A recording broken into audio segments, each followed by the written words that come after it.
pan o fried egg. Kumana ko diri ang luto, then mamahaw dayon ta. Kay mahaw karon is natay duha ka buok pan, then nagprito ko og itlog. Plus di apatay init nga kape. Black kape nga ba nakausok.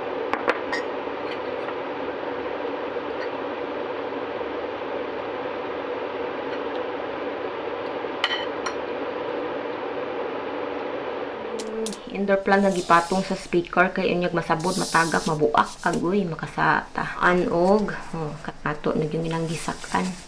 So ay nakuha na ang bedsheets. So ako na siyang gilaban kay abugon. So di ana punta sa pikas kwarto. So akong ipang taktak ni kay abog. Ako pong pangtanggalan na og mga hapin kay ahong labahan.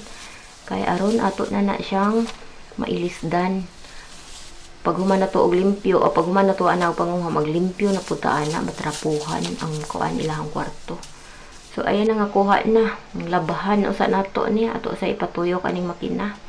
Mintras naatay mga pangbuhaton so abugon jud siya mo na akong gitaktak. So kana duha ra ka buok kung kuan yan to ay duha ka punda.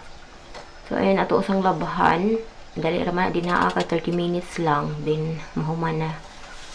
Nya mintras na limpyo ta agatuyok na siya. So nalangsang pandaron o iyon ana ra siya ang pagkuan diri wala na daghang budlay di na magsakit atong hawak og laba-laba.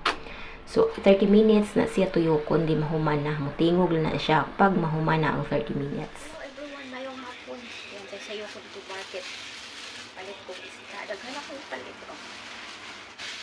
ko isda daghan ko mutuon ron kay na akong alaga natay mga gulay di apa pero di nila doon ron hauban uban karaw pa din na pasambak kay sa lemon kay isda palit beef kaya karong gabi sabay tuog soft bean curd tofu para ugman palit ko og pork bones para sa law daghan akong lutuon Nag-steam nga soybeans.